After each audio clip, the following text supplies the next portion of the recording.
வணக்கம் வந்தனம் மக்களே, இது தமிழச்சு குரல். உங்களில் ஒரு குரல். இந்த காணொளியில் நீங்கள் பார்க்க போகிற சிறுகதை என் மனம் உன் வசமே.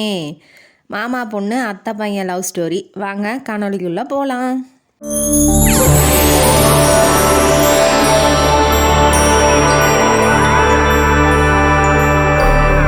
இந்த கதையோட ஆரம்பத்தில் ஆதவன், அபிராமி, அக்கா தம்பி 2 பேர் இருக்காங்க. அபிராமிக்கு 3 பிள்ளைங்க. அதில் சந்தோஷ் பெரியவன், அவன் தான் ஹீரோ ஆஃப் த ஸ்டோரி. அடுத்தது லதா, சுதா 2 தங்கச்சிங்க இருக்காங்க அவனுக்கு.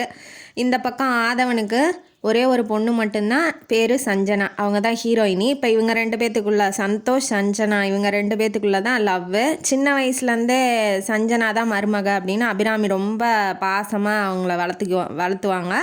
ரொம்ப பாசமாக மருமகளே மருமகளே மருமகளேன்னு கூப்பிடுவாங்க. அவங்களுக்கு பேர் வச்சது கூட நம்ம அபிராமி தான் பேர் வச்சுருக்காங்க, சஞ்சனான்ட்டு. அந்த பக்கம் ஆதவனுக்கும் சந்தோஷ்னா ரொம்ப பிடிக்கும். மருமகனேன்னு தான் கூப்பிடுவாங்க. அக்கா தம்பி 2 பேரும் க்ளோஸாக இருக்காங்க. பெரிய பணக்காரங்க. கொஞ்ச நாளில் அபிராமியோட ஹஸ்பண்ட் வந்து செத்து போயிடுறாப்புல. அதனால் அவங்களுக்கு பெரிய சொத்துலாம் நிறையா இருக்குது. அவங்க போய் வெளியில் எங்கேயும் வேலை செய்யணுன்னு அவசியம் இல்லை. காடு கரை தோட்டம்லாம் இருக்குது. அங்கே போய் பார்த்துக்கிட்டாலே அவங்களுக்கு போதுமானதாக இருக்கும். ஆனால் அவளுக்கு வந்து பயம் வந்துடுச்சு. ஐயோ, ஹஸ்பண்ட் வேறு இல்லை, பிள்ளைங்களை எப்படி பார்த்துக்க போகிறோம் அப்படின்னு சொல்லி தம்பியவே ரொம்ப டிபெண்ட் பண்ணி இருக்காங்க. தம்பி வந்து அக்கா வந்து அம்மா மாதிரி பார்ப்பாப்புல. அம்மா வந்து சின்ன வயசுலேயே இறந்ததுனால தம்பியை வந்து அக்கா தான் ரொம்ப நல்லா பார்த்துக்கிட்டாங்க. ஆதவனோட ஒய்ஃப் பேர் வந்து சத்தியவதி, அதாவது சஞ்சனாவோட அம்மா பேர். இப்போ இவங்க 2 பேரும் ரொம்ப க்ளோஸாக இருக்காங்க. சஞ்சனாவும் சந்தோஷம் அதுக்கு மேலே. அவள் ஸ்கூலுக்கு போனால் தான் இவன் போவான். எங்கே போனாலும் விளையாடுறதுக்கு கூட்டிகிட்டு போவான். பேர் சொல்லி கூப்பிட்டா அவனுக்கு பிடிக்காது. மாமான்னு கூப்பிடுமா, இல்லை அத்தான்னு கூப்பிடுன்னு சொல்லுவான் சஞ்சனாட்ட. 10 வயசாக இருக்கும் போதே. இப்படிலாம் வந்து இந்த சூரியவம்சம் படத்தில் சரத்குமார் பண்ணுவார், அந்த மாதிரி இவனும் பண்ணுறாப்புல. ரொம்ப க்ளோஸாக இருக்காங்க. 2 குடும்பமும் நல்லா இருக்குது. இப்போ அவங்க ஹஸ்பண்ட் இறந்ததுனால இவங்களுக்கு இன்செக்யூரிட்டி வந்துருச்சு. அதனால் வந்து சொத்தெல்லாம் என் பேரில் எழுதி வை அப்படின்னு சொல்லி தம்பிக்கிட்ட சண்டை போடுறாங்க. இவங்க எப்படின்னா ரொம்ப செலவு பண்ணுவாங்க. வரவுக்கு தகுந்த மாதிரி செலவு பண்ண மாட்டாங்க. காசு இருக்குது அப்படின்னு சொல்லிட்டு ரொம்ப கையில் காசே சேர்த்து வைக்க மாட்டாங்க. ரொம்ப செலவு பண்ணுவாங்கன்னு தம்பிக்கு தெரியும். அதனால் அவர் வந்து சொத்து கொடுக்க மாட்டேங்கிறாரு. வேண்டாம், நீ செலவு பண்ணிடுவ, அப்புறம் பிள்ளைங்கள்லாம் என்ன ஆகும்னு தெரியாது, பெருசாகட்டும் அப்புறமா பிரிச்சுக்கலாம் அப்படின்னு சொல்லி சொல்கிறாப்புல. அப்போ நீ வந்து என்னை நம்ப மாட்டேங்கிற, உன் ஒய்ஃப் சொல்லி கொடுத்ததை நீ அப்படியே நடக்கிற அப்படின்னு சொல்லி அவங்க வேறு மாதிரி இன்செக்யூரிட்டி இருக்குல்ல, அதனால் வந்து அவங்க அப்படியே மாறிடுறாங்க கேரக்டர்லேருந்து. அவன் வந்து ஒய்ஃப் பேச்சை கேட்டுக்கிட்டு நமக்கு எதுவுமே செய்ய மாட்டேங்கிறான் அப்படிங்கிற மென்டாலிட்டிக்கு வந்துட்டாங்க. இப்போ ரொம்ப சண்டை நிறையா வருது. அவரும் வந்து ஏதோ பாதி சொத்தை பிரித்து கொடுத்துட்றாப்புல. சரி இந்தா வச்சுக்கோ அப்படின்ட்டு. அவங்க என்ன சொல்கிறாங்க, முதல்ல சஞ்சனா எப்படி இருந்தாலும் மருமக தான் வரப்போகிறா, சந்தோஷுக்கு கல்யாணம் பண்ணி வைக்க போகிறேன், அதனால் சொத்து ஃபுல்லாக நீங்கள் என் பேர்லேயே எழுதி வைங்க. அதாவது அபிராமி சொல்கிறாங்க, அபிராமி பேர்லேயே எழுதி வைக்கணும்னு சொல்கிறாங்க. ஆனால் அதுக்கு தான் நம்ம ஆதவன் ஒத்துக்க மாட்டேன்னு சொல்லிட்டாப்புல. அதனால் அவங்க வீட்டுக்கே ஏற்ற மாதிரியே ஒரு வீடு, தனி வீட்டுக்கு இவங்க குழந்தைங்கள்லாம் கூட்டிகிட்டு போயிடுறாங்க அபிராமி. ஆதவன், சத்தியவதி, அப்புறம் சஞ்சனா 3 பேரும் இருந்த வீட்டிலையே இருக்கிறாங்க. இப்போ எய்த்த வீட்டுக்கு வந்துட்டாங்க. சண்டை வந்துருச்சு, குடும்பம் பிரிஞ்சிருச்சு. கட் அண்ட் ரைட்டாக அபிராமி சொல்லிட்டாங்க, இனிமேட்டு வந்து சஞ்சனாவெல்லாம் மருமகளாக ஏற்றுக்க மாட்டேன். என் பையனுக்கு நான் வந்து வேறு இடத்துல கல்யாணம் பண்ணிக்கிறேன். இந்தமேட்டு மருமகங்கிற பேச்சே கிடையாது அப்படின்னு சொல்லிட்டு சத்தம் போட்டு வந்துட்டாங்க. இப்போ 2 பேர் சின்ன பிள்ளைங்க, ஒரு 10 வயசு இருக்கும். அதுங்களுக்கு என்ன தெரியும்? அதுங்களுக்கு ஒன்றும் தெரியல. என்னடா இப்படி திடீர்னு வருது, இப்படி சண்டை போட்டுக்கிட்டாங்களே அப்படின்னு சொல்லிட்டு சந்தோஷம் நினைக்கிறான். அம்மாட்ட போய் சொல்கிறான், ஏன் மாமா கூட சண்டை போட்டிங்க, வேண்டாம், சொத்து தானே வச்சுட்டு போகிறாங்க, அப்புறம் நம்ம பெருசானா நம்ம வாங்கிக்கலாமா அப்படின்னு சொல்லி அந்த சின்ன பையன் சொல்கிறான். இருந்தாலும் கேட்க மாட்டேங்கிறாங்க அவங்க. நம்ம பேச்சை அவன் கேட்கலல்ல, அதனால அவன் பேச்சை நம்ம கேட்கக்கூடாதுன்னு நினைக்கிறாங்க. அதுக்கப்புறம் சஞ்சனாக்கிட்டையும் பேசக்கூடாதுன்னு சொல்லிடுறாங்க. அந்த பிள்ளை பக்கம் போகவே கூடாது. இவங்களே மருமகன்னு பேச விடுவாங்களாம். அடுத்தது இவங்களே சண்டை போட்டுக்கிட்டு பேசக்கூடாதுன்னு சொல்லுவாங்களாம். அதான் சின்ன பிள்ளைங்க மனசில் அப்படிலாம் போய் அதான் மனசில் பதிஞ்சிரும். அதெல்லாம் போய் பேசக்கூடாது. இவங்க பேசி வளர்த்திட்டாங்க. இப்போ திடீர்னு பேசக்கூடாது அப்படின்னா 2 பேர்த்துக்குமே கஷ்டமாக இருக்குது. சஞ்சனாவுக்கும் இருக்குது, சந்தோஷுக்கும் இருக்குது. சின்ன பிள்ளைங்க இல்லையா? அதுவும் இல்லாமல் அபிராமி வந்து மிரட்டி இருப்பா. நீ போய் பேசுறதையும் அந்த பிள்ளை கூட போய் சேர்றதையும் நான் பார்த்தேன்னா நான் வந்து செத்து போயிடுவேன், அப்புறம் உனக்கு அம்மா இருக்காதுங்கும் போது அவன் பயந்துக்கிறான். சரி அப்பாவும் இல்லை அம்மாவும் போயிட்டா என்ன பண்ணுறது, தங்கச்சிங்க வேறு இருக்காங்க இல்லையா? அதனால அவனும் பயந்துக்கிட்டு பேசுறதில்ல. சும்மா தூரத்துலேருந்து பார்த்துக்கிறதோட சரி, கண்ணும் பார்க்குற மாதிரி 2 பேரும் பார்த்துக்கிறாங்க. உள்ளுக்குள்ளேயே அவனை பார்க்கணுன்னு சஞ்சனாக்கும் ஆசையாக தான் இருக்கும். பேசலான்னு போவா, ஆனால் அவன் பேச மாட்டான். அவன் தான் இவன் மிரட்டி வச்சுருக்கா இல்லையா? அதனால் அவன் பயந்துக்கிட்டு பேசாமல் போயிடுவான். ஆனால் சிரிப்பான், பார்த்தா தூரத்துலேருந்து சிரிக்கிறதோட சரி. இப்படியே காலம் நகருது. 10th வராங்க. வேறு ஸ்கூல் படிக்கிறதுனால அவனை அதிகமாக பார்க்க முடியாது. இந்த மாதிரி வீட்டில் இருக்கும்போது தான் பார்க்கலாம். அவன் அதுவும் பார்க்குறதோட எய்த்த மாதிரி ஜன்னலில் பார்க்குறதோட சரி. அது அதிகமாக பேசுகிறதும் இல்லை. ஆனால் அவன் மனசில் அவளும் இவன் மனசில் அவளும் இருக்கிறதுனால ரொம்ப பேசணுங்கிற அவசியம் இல்லை. கண்ணிலே பார்த்தா போதுங்கிற மாதிரி தான் இவங்க 2 பேர் இருக்காங்க. ஆனால் 2 பேருமே லவ் தான் பண்ணுறாங்க. ஏன்னா டீனேஜில் இருக்காங்க இல்லையா? இப்போ 10th டவுட்டு ஏதாவதுன்னா ஃப்ரெண்டை கூப்பிட்டு விட்டு அவங்க வீட்டுக்கு போக சொல்கிறது. ஃப்ரெண்டு கௌஷிகா, அவள் பேர் கௌஷிகா. அவளை போய் இப்படி போய் மாமாட்ட போய் கேட்டுவான்னு சொல்கிறது. மாமாட்ட லெட்டரை எழுதி அனுப்புறது, அவன் பதிலுக்கு அனுப்புறது. இந்த மாதிரி கொஞ்சம் லவ் பண்ண ஆரம்பிக்கிறாங்க. அடுத்தது காலேஜுக்கு வந்துட்டாங்க. காலேஜுக்கு வந்தோன்னா இன்னும் கொஞ்சம் லவ் சீரியஸ் ஆயிடுது. எப்போ பார்ப்போம், எப்பயாவது பார்ப்போமா, பேசுவோமா. இன்ன வரைக்கும் பேசினதே 10 வருஷம் ஆயிடுச்சு, இன்ன வரைக்கும் பேசுனதே இல்லை. எப்பயாவது பார்க்கணும், மாமாட்ட போய் பேசணுன்னு ரொம்ப ஆசைப்பட்றா சஞ்சனா. இப்போ ஊர் திருவிழா வருது. அவன் வெளியூரில் போய் படிக்கிறதுனால திருவிழாவுக்கு வந்திருப்பான். இவளும் திருவிழாவில் வந்து மாமாவை பார்க்கலாம் அப்படின்னு சொல்லி நல்லா மேக்கப்லாம் போட்டு நல்லா தான் போயிருப்பா. ஆனால் அவன் வர்றதுக்கு லேட் ஆனதுனால இவ பார்க்காமலே போயிருப்பாளா. இப்போ இந்த பக்கம் வந்து வில்லனோட என்ட்ரி. திவாகர்னு பேர். அவன் என்னன்னா ஊரில் இருக்க எல்லா கெட்ட பழக்கமும் அவன்கிட்ட இருக்குது. பொம்பளைங்க மேட்ரு, போதை, எல்லாமே கெட்ட பழக்கம் ஃபுல்லாக அவன்கிட்ட இருக்கிறதுனால அவங்க அம்மா என்ன நினைக்கிறாங்க, ஒரு பொண்ணு நல்ல பொண்ணாக பார்த்து கல்யாணம் பண்ணி வச்சுட்டு அவன் திருந்திடுவான், எல்லா அம்மாவும் நினைக்கிற மாதிரி அந்த பொண்ணு வாழ்க்கை இதுக்கு எடுக்கிறதுக்கு. இப்போ சரின்ட்டு அவங்க அம்மா வந்து பொண்ணு தேடிட்டு இருக்காங்க.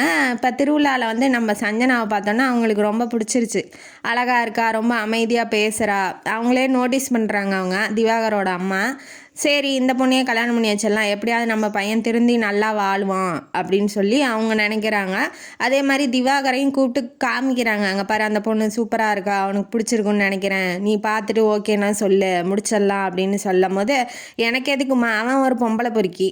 அவன் வந்து என்ன பண்ணுறான், இதெல்லாம் ஒரு அழகாம்மா, என்னம்மா இதை போய் நல்லா இருக்குன்னு சொல்கிற அப்படின்னு சொல்லி அவன் வேண்டாம் தான் சொல்கிறான். ஆனால் இந்த அம்மா சும்மா இல்லாமல் ஏற்றி விடுது. அங்கே பாரு முடி பாரு எவ்வளோ நீளமாக இருக்குது, முகம் பாரு எவ்வளோ பிரைட்டாக இருக்குன்னு இந்த அம்மா சொல்ல அவன் இமேஜினேஷனுக்கு போயிட்டான். அவன் ஆல்ரெடி பொம்பளை பொறுக்கி. அவன் வந்து இப்படி சொல்லவும் அவன் கண்ணுக்கு அவள் அழகாக இப்போ தெரிய ஆரம்பிச்சிட்டா. அவள் பின்னாடியே போகிறான், துரத்துறான். அவன் என்ன பண்ணுறான் ஏது பண்ணுறான் அப்படிங்கிறத இவன் பார்க்குறத நம்ம சந்தோஷம் வந்து பார்த்துட்றாப்புல. அவள் போயிட்டா, வீட்டுக்கு போயிட்டா. ஆனால் அவன் வந்து பார்க்குறத இவன் பார்த்துட்டான் இல்லையா? அதனால போய் ஏன் மாமா பொண்ணுடா, நீ எப்படா பார்க்கலாம், உனக்கு எவ்வளோ துணிச்சல் தான். அவன் வேற அந்த ஸ்ட்ரெச்சர்லாம் வர்ணிச்சு பேசியிருப்பான். நம்ம சஞ்சனாவோட முக பாவனை அதெல்லாம் பற்றி ஃப்ரெண்ட்ஸுங்கள்கிட்ட தப்பாக பேசியிருப்பான். அதை பற்றி இவன் கேட்கவும் இவனுக்கு கோவம் வந்துடுச்சு சந்தோஷுக்கு. போய் சட்டையை பிடிச்சி அடிச்சிட்றான். இப்போ ஒரு 100 பேர் இருக்க மத்தியில் போய் இவன் சட்டை பிடிச்சி அடித்ததுனால திவாகருக்கு வந்து ரொம்ப அவமானமாக ஆயிடுது. நீ மாமன் உனக்கு என்ன உரிமை இருக்குன்னு அடிச்சிருவான், ஏன் மாமன் பொண்ணுன்னு. அப்போ அதனால அவன் என்ன நினைக்கிறான், அந்த பிள்ளைய எப்படியாவது கல்யாணம் பண்ணும், இவனுக்கு வந்து விட்டு தரக்கூடாது. இவன் வந்து அவன் மாமன் பொண்ணுங்கிறத உரிமையில் தானே வந்து சட்டை பிடிக்கிறான். இவன் கண்ணு முன்னாடியே அவ கூட வாழணுங்கிற ஒரு கோவத்தில் பழிக்கு பழி வாங்கணும் அப்படிங்கிற நினப்பில் உடனே அம்மா அப்பாவை அனுப்பிச்சி விட்றான் அவங்க வீட்டுக்கு பொண்ணு கேட்குறதுக்காக அனுப்பிச்சி விட்றான். இவங்களும் அப்போ அவங்க அம்மாவுக்கு பிடிச்சிருக்கு இல்லையா? அவங்க அப்பா எப்படின்னா ஊர்லேயே தர்மகர்த்தா மாதிரி ரொம்ப பெரிய ஆள். அவர் பேச்சுக்கு எதிர்வார்த்தை பேச மாட்டாங்க. பையன்தான் இப்படி தெல்லவாரித்தனமாக திரியிறான். சரின்ட்டு கேட்க போகும்போது அவங்க ஆதவன் என்ன சொல்கிறாப்புல, உங்களுக்கு பொண்ணு கொடுக்கறதுல சந்தோஷம்தான், ஆனால் வந்து இவளுக்கு வந்து மாமன் பையன்தான் கட்டணும்னு சின்ன வயசுலேயே முடிவு பண்ணிட்டோம், அவளும் அதை தான் விரும்புகிறா அப்படின்னு சொல்லி பொண்ணோட மனசில் என்ன நினைக்கிறாங்கிறது அவங்க அப்பா தெளிவாக சொல்லிட்டாரு. அதனால் இவங்களுக்கும் வேறு ஆப்ஷன் இல்லையா, அதனால் கிளம்பி வந்துட்டாங்க. இப்படி வந்து திவாகர்கிட்ட சொல்லிட்டாங்க, இப்படி கொடுக்க மாட்டேன்ட்டாங்கடா, அவங்க மாமா பையன் தான் கட்டிக்க போகிறானா, அதான் சட்டையை பிடிச்சான் இல்லையா சந்தோஷ், அவனை தான் சொல்கிறாங்க. சொல்லிட்டான்னா இவனுக்கு கோவம் வந்துடுது. நீ வந்து இப்போ முறையாக போய் கட்டலான்னு பார்த்தேன், நீ வந்து முடியாதுங்கும் போது குறுக்கு வழியில் போய் நம்ம அவளை தூக்கிடலாம் அப்படின்னு சொல்லி பிளான் போடுறான். ஃப்ரெண்ட்ஸுங்கள்ட்டெல்லாம் சொல்கிறான், அந்த பொண்ணு எங்கே வருது எங்கே போகுதுன்னு பாருங்கடா. உடனே தூக்கிட்டு வந்து வலுக்கட்டாயமாக வந்து நம்ம செஞ்சு முடிச்சுட்டு கல்யாணம் பண்ணிக்கலாம், அதுக்கு மேலே அவங்களுக்கு வழி இல்லை இல்லையா அப்படின்னு சொல்லி இவன் குறுக்கு பற்றியவன் கெட்டவன், அதனால் அப்படி யோசிக்கிறான். இப்போ இந்த பக்கம் என்னன்னா பொண்ணு கேட்குற அளவுக்கு வந்துட்டாங்க. இவன் பக்கம் எந்த ரியாக்ஷனுமே வரல. சந்தோஷ் பக்கம் போய் என் பொண்ணு கேட்க வராங்க, மாப்பிள்ளை இவன் கட்டிக்கிறான்னு சொல்ல மாட்டேங்கிறான், என்ன ஏதுன்னு கேட்கலாம் அப்படின்னு சொல்லிட்டு அம்மா அப்பா கிளம்பி அவங்க அக்கா வீடு அபிராமி கிட்டே போகிறாங்க. அவள் ஆல்ரெடி காண்டில் இருக்காளா. இப்போ இவங்க போய் பொண்ணு கேட்காம, உன் பொண்ணு இல்லை, நீ எங்கே வேணாலும் கொடுத்துக்கோ, எனக்கு என் பையன் கட்ட மாட்டான் அப்படின்னு சொல்லி கட் அண்ட் ரைட்டாக சொல்லிவிட்டு சண்டை போடுறாங்க. நீங்கள் எவ்வளோ நேரம் நின்னாலும் வாசப்படியில் நின்னாலும் இது நடக்காத காரியம், நின்றுட்டு போங்க அப்படின்னு சொல்லிட்டு சந்தோஷ் வந்து உள்ளேருந்து வரான். ஏமா அப்படி பேசுகிற, மாமாவை அப்படிலாம் பேசாதுமான்னு சொல்கிறான். நீ பேசுனா அதே டைலாக் தான் விட்றாங்க, நான் செத்துருவேன், நீ என்னை மீறி போனீங்கன்னா நான் செத்துருவேன் அப்படின்னே சொல்லும் போது அவன் என்ன பேசணும் பேசக்கூடாதுன்னு அவனுக்கு ஒன்றும் புரியல. இப்போ ஏதாவது சொன்னால் பிடிச்சிருக்கு, அதையும் சொல்ல முடியல, சொன்னாலும் இவங்க செத்து போயிடுவான்னு சொல்கிறாங்க. அதனால் அமைதியாக உள்ளே போயிடுறான். இவன் உள்ளே போகிறத பார்த்துட்டு சரி இவனுக்கு விருப்பம் இல்லையாட்டங்குதுன்னு இவங்களும் கிளம்பி வீட்டுக்கு வந்துடுறாங்க.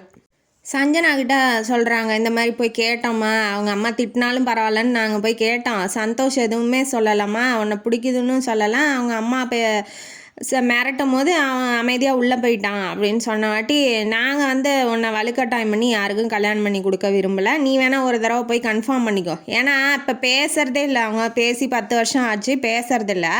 அதனால அவங்க என்ன நினைக்கிறாங்க, நீ போய் ஒரு தடவை அவன் பண்ணுறான், லவ் பண்ணுறான், கல்யாணம் பண்ணிக்கிறேன்னு ஒரு கன்ஃபார்மாக சொல்லிட்டான்னா நம்ம வேறு எங்கேயும் மாப்பிள்ளை பொண்ணு பார்க்க வந்தால் கூட நம்ம அதை பற்றி கேர் பண்ணிக்க வேண்டிய அவசியம் இல்லை அப்படின்னு சொல்லி அவங்க அம்மா அப்பா சப்போர்ட்டாக தான் இருக்காங்க.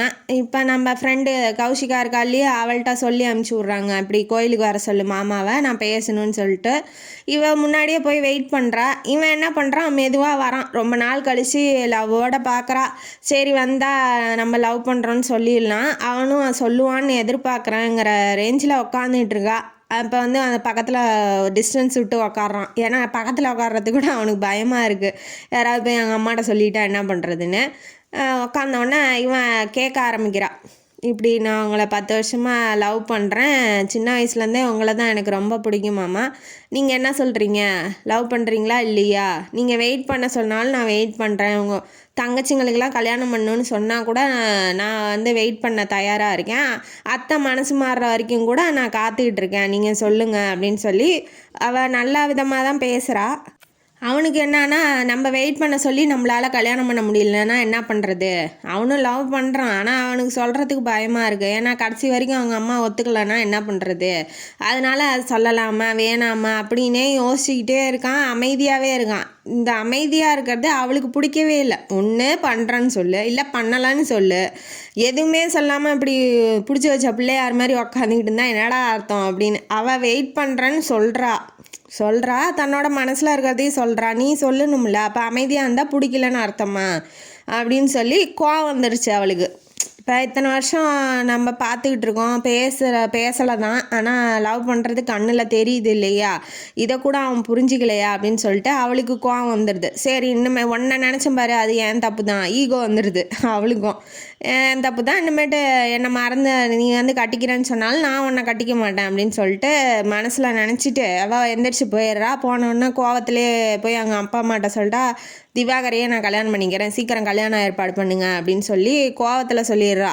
ஆனால் அவனுக்கு வந்து இப்போ தான் தப்பு புரியுது, ஐயோ நம்ம எதாவது பேசியிருக்கணுமோ, அவன் போய் தப்பான முடிவை எடுத்துட்டா என்ன பண்ணுறது அப்படின்னு சொல்லி நினைக்கிறான். ஆனால் இட்ஸ் டூ லேட், அவங்களாம் வந்து பார்த்துட்டாங்க. அப்பா அம்மா சம்மதம் அப்படின்னு சொல்லிட்டு பொண்ணு பார்க்க வந்து நிச்சயம்லாம் பண்ணிட்டு போயிட்டாங்க. அதனால் வந்து இனிமேட்டு மாற்ற முடியாது, இவன் வந்து ஊருக்கு கிளம்பி போயிட்டான். சரி நம்ம எதுவும் சொல்ல முடியல, ரொம்ப அர்ஜெண்ட்டாக ஏதாவது ப்ராஜெக்ட் ஒர்க்கு ஏதோ வந்துருச்சு அடங்குது, அதனால் ஊருக்கு கிளம்பி போயிட்டான்.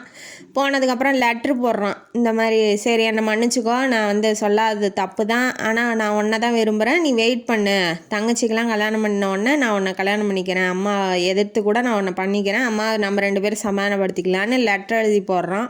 அந்த லெட்டரை எடுத்துக்கிட்டு நம்ம கௌஷிகா வரா வந்து அவங்க அம்மாட்ட காமிக்கிறா, சத்யவதிகிட்ட கல்யாண நாள் அன்னைக்கு. இப்போ இவளுக்கு என்னன்னா, இந்த லெட்டரை எடுத்துகிட்டு போய் அவள்கிட்ட காமிச்சா அவள் கல்யாணத்தையே நிறுத்திடுவா நம்ம சஞ்சனா. அதனால் இப்போ மானக்கேடு ஆயிரும், மண்டபம் வரைக்கும் வந்துட்டு நிறுத்தினான். அதனால் என்ன பண்ணுறா, லெட்டரை வாங்கி மடித்து சாரிக்குள்ளே வச்சுட்டு இப்போ கல்யாணம்லாம் முடிஞ்சிருச்சு. அவன் எப்படான்னு வெயிட் பண்ணிகிட்ருக்கானே நம்ம திவாகர், இந்த காஞ்ச மாடு கம்மந்தட்டில் பாயிற மாதிரி அந்த பிள்ளையை போட்டு பாடாப்படுத்தி பாஞ்சு கல்யாணத்தை பண்ணி முடித்தது ஏன்டா பண்ணோன்னு அந்த பிள்ளை ஃபீல் பண்ணுற அளவுக்கு அவன் பண்ணிக்கிட்டு இருக்கான். அவனுக்கு ஆனால் அந்த கோபம் வந்து தீரவே இல்லை. என்ன மனசில் அவனை நினச்சிட்டு இருக்கியா, அந்த வார்த்தைகள்லாம் சொல்லி அவளை ரொம்ப கஷ்டப்படுத்துகிறான். இவளுக்கு என்னென்னா வீம்புக்கு பண்ணிட்டு வந்துட்டோம், சரி திரும்ப நம்ம பின்வாங்கவும் முடியாது, அவ்வளோதான், கல்யாணமும் முடிஞ்சிருச்சு, வாழ்க்கையே முடிஞ்சிருச்சு அப்படின்னு அவன் நினைக்கிறா. ஒரு தடவை அம்மா வீட்டுக்கு வந்திருக்கும் போது சந்தோஷம் வந்திருப்பான். எய்த்த வீட்டில் அவள் கல்யாண கோலத்தில் பார்த்துட்டு தாலியெல்லாம் தொங்குது, அவன் பார்த்துட்டு மனசே உடஞ்சி போகிறான், என்னடா விரும்பின பொண்ணு இப்படி ஆயிடுச்சு அப்படின்னு சொல்லிட்டு. அதுக்கப்புறம் அவனை பார்த்தோன்னா இவளுக்கு காண்டாகுது, இவன் எதுக்கு வந்து இங்கே நிற்கிறான், என் வாழ்க்கை ஒன்றால் தான் இப்படி சீரழிஞ்சு போச்சு, நீ அன்னைக்கு ஏதாவது பதில் சொல்லியிருந்தா நான் வந்து வெயிட் பண்ணியிருப்பேன், இப்படி எனக்கு மனசுக்கு பிடிக்காத ஒருத்தனை வந்து கல்யாணம் பண்ணிக்கிட்டு என் வாழ்க்கையை இப்போ நாசமாக போய் கிடக்கு, என்ன நான் இப்படி இருக்கிறத நீ வேடிக்கை பார்க்குறியா, வேடிக்கை பார்க்க வந்து நிற்கிறியா அப்படின்னு சொல்லி அவள் கோவத்தெல்லாம் கொட்டி தீக்கிறா. இப்போ அவன் வந்துக்கிட்டு வந்துக்கிட்டு ஏமா பேசுகிற மருமகன்ட்ட அப்படிலாம் பேசாத அப்படின்னு சொல்லும் போது, பரவாயில்ல மாமா விடுங்க, கோவத்தில் இருக்கா, பேசினா பேசிட்டு போகிறான்னு இவர் எதுவுமே சொல்லலை. அப்புறம் உள்ளே போயிட்டு அவன் முன்னாடி நான் வந்து நல்லா சந்தோஷமாக இருக்கணும்னு நினைக்கிறேன், அவள் தான் கோவத்தில் இருக்கா இல்லையா, அதனால் புதுசாக நல்லா ஒரு புடவையை எடுத்துகிட்டு வாமா, நல்லா சந்தோஷமாக நான் வந்து எங்கள் வீட்டுக்காரை கூப்பிட்டு அந்த திவாகரை கூப்பிட்டு நான் ஊருக்கு போகிறேன் அப்படின்னு சொல்லி சாரி எடுக்கும்போது லெட்ரு கையில் கிடச்சிருது. அவன் எழுதியிருக்கிறதெல்லாம் பார்த்துட்டு அழுகிறா. அவளால் எதுவுமே பேச முடியல, நம்ம அவசரப்பட்டு நம்ம கல்யாணம் பண்ணிட்டோமோன்னு ஃபீல் பண்ணுறா. அதுக்கப்புறம் போய் மன்னிப்பும் கேட்குறா சந்தோஷிக்கிட்ட, மன்னிச்சிரு, இப்படி நான் உன் லெட்ரு எனக்கு கையில் கிடச்சிருந்தா நான் கல்யாணத்தை நிறுத்திருப்பேன், இனிமேட்டு ஒன்றும் பண்ண முடியாது அப்படின்னு சொல்லிட்டு அவள் ஊருக்கு இவன்கிட்ட பேசிகிட்டு இருக்கிறத பார்த்துட்டோன்னே திவாகருக்கு கோவம் வந்துடுது, இன்னும் இது லவ்வை மறக்கலையா அப்படின்னு சொல்லி அவங்க அப்பா அம்மா முன்னாடியே அவளை அடித்து காரில் தூக்கி போட்டு போகிறான். இதை பார்த்தோன்னே ஆதவனுக்கு மனசு கஷ்டமாயிருது, ஐயோ நம்ம முன்னாடியே நம்ம பொண்ணை இப்படி பண்ணுறானே அப்படின்னு சொல்லிட்டு அவர் மனசு உடஞ்சி அப்படியே செத்து போயிடுறாப்புல. செத்து போனோன்னே இவ வந்து சஞ்சனா வந்து திவாகரை பார்த்து ஒன்னால தான் எங்கள் அப்பா செத்து போயிட்டாரு, அவர் முன்னாடி உன்னை யார் அடிக்க சொன்னது அப்படின்னு சொல்லவும் திவாகருக்கும் கஷ்டமாயிருது, சரி நம்ம தப்பு பண்ணிட்டோமோ அப்படின்னு சொல்லிட்டு கொஞ்சம் கொஞ்சமாக திருந்த ஆரம்பிக்கிறான். அவள் சொல்கிறதெல்லாம் கேட்குறான், வேலைக்கு போகிறான், கொஞ்சம் கொஞ்சமாக திருந்தும் போது அவளுக்கும் வந்து இப்போ கொஞ்சம் வாழ்க்கை நல்லா போகிற மாதிரி இருக்குது. ஒரு நாள் ஜுரம் வந்து படுத்துடுறான். இப்போ தான் வாழ்க்கை நல்லா போச்சு, அதுக்குள்ளே என்னடா அப்படின்னு சொல்லி பார்க்கும்போது அவனுக்கு வந்து உயிர்கொல்லி நோய் வந்துருச்சு. அதான் லேடிஸ் மேட்டர்னால அவனுக்கு அந்த நோய் வந்ததுனால ரொம்ப கஷ்டமாயிடுறான். கஷ்டமாயிட்டு இனிமேட்டு நான் அவன் கூட வாழ முடியாது, நான் வீம்புக்குன்னு ஒன்றை பண்ணேன், ஆனால் நான் செஞ்ச தப்புக்கெல்லாம் இப்போ தான் கடவுள் என்னை தண்டிக்கிறான் அப்படின்னு சொல்லிட்டு அவனும் கொஞ்சம் நாளில் நோய்வாய்ப்பட்டு செத்து போயிடுறான். கஷ்டப்பட்டு நோய் வந்துருச்சே அப்படின்னு சொல்லி கஷ்டத்துலேயே செத்து போயிடுறான். இவங்க அப்பாவும் செத்து போயிட்டாரா, அதனால் இவன் அம்மா வீட்டுக்கு வந்துடுறா. வந்தோடனே இப்போ சந்தோஷம் என்ன பண்ணுறான், தன்னோட இதை சொல்லலாம், இப்போ எப்படியா இருந்தாலும் யாரும் லவ் பண்ணி இவன் கல்யாணம் பண்ணிக்க போகிறதில்ல, ஏன்னா யாரும் பண்ண மாட்டேன் அப்படின்னு சொல்லிட்டான் அவங்க அம்மாட்ட, யாரையுமே கல்யாணம் பண்ணிக்கிற இதில் நான் இல்லை, மனநிலையில் நான் இல்லை, நான் நினச்சது ஒரே பொண்ணு, எங்கள் மாமா பொண்ணு மட்டும், சஞ்சனா மட்டும்தான், அவளை காதலிச்ச லவ் பண்ண அந்த மனசால் வேற ஒருத்தியை வந்து ஒய்ஃபாக கூட என்னால் நினைக்க முடியாது அப்படின்னு சொல்லி அபிராமிகிட்டையும் சொல்லிட்டான். சொன்னோடனே அபிராமியும் தான் செஞ்ச தப்புக்கெல்லாம் இப்போ வந்து கை கால் வராமல் பக்கவாதத்தில் படுத்திருக்கா. இப்போ அவளுக்கான பணிவிடையும் நம்ம சஞ்சனா தான் போய் பண்ணி ஆகணும், ஏன்னா அங்கே ஆள் இல்லை இல்லையா, அதனால இவ தான் போய் எல்லாம் பார்த்துக்கிறா. அவள் தப்பெல்லாம் இப்போ தான் உணர்றா, சரி நம்ம தான் தப்பு பண்ணிட்டோம், இந்த பொண்ணை தப்பாக நினச்சி வேண்டான்னு சொல்லிட்டோம் அப்படின்னு சொல்லி அவளும் நினைக்கிறா. இவ இப்படி இருக்கிறதுனால அவன் வந்து கேட்குறான், என் மனசில் நீ தான் இருக்க, நீ என்னை கல்யாணம் பண்ணிக்கிறியா அப்படின்னு சொல்லி கேட்கும் போது அவளுக்கு என்னன்னா, நம்ம வந்து நான் வந்து ஏற்கனவே கல்யாணம் ஆனவ, நீங்கள் ஏன் என்ன கல்யாணம் பண்ணிக்கணும்னு அவசியம் இல்லை, நீங்கள் வந்து கௌஷிகா வேணால் கல்யாணம் பண்ணிக்கோங்க, அவள் உங்களை லவ் பண்ணுறா அப்படின்னு சொல்லி சொல்ல உடனே, நீ உன் வாயால் எப்படி சொல்லலாம், நான் வந்து ஒன்றை தான் விரும்புகிறேன், ஒன்றை விரும்பினதில் யாரையும் விரும்ப முடியாது என்னால், நீ எப்போ சம்மதிக்கிறியோ நான் அப்போ கல்யாணம் பண்ணிக்கிறேன், இப்போ ஒன்றும் எனக்கு காத்துக்கிட்டு இருக்கேன், நான் தயாராக இருக்கேன், எனக்கு ஒன்றும் அப்படி ஒன்றும் அர்ஜென்ட்லாம் கிடையாது அப்படின்னு சொல்லவும், அவளுக்கும் என்ன பண்ணுவா, அவன் ஆல்ரெடி லவ் பண்ணவன் தானே அவன், அதனால் சரி ஓகே கல்யாணம் பண்ணிக்கலாம் அப்படின்னு சொல்லி சம்மதிச்சு 2 பேரும் கடைசியாக ஒன்று சேர்ந்து கல்யாணம் பண்ணிட்டு நல்லா வாழ்கிறாங்க. இந்த கதையிலேருந்து நமக்கு என்ன தெரியுது, பிடிச்சிருக்கோ பிடிக்கலையோ சொல்லிடுங்க, ஈகோ பார்க்காதீங்க, ஈகோ பார்த்தீங்கன்னா வாழ்க்கை போயிடும் அப்படிங்கிறது ஆசிரியரோட கருத்து. இந்த கதையும் காணொலியும் உங்களுக்கு பிடிச்சிருந்தா லைக் பண்ணுங்கள், ஷேர் பண்ணுங்கள், சப்ஸ்கிரைப் பண்ணுங்கள், கமெண்ட் பாக்ஸில் கமெண்ட் பண்ணுங்கள். நன்றி மக்களே.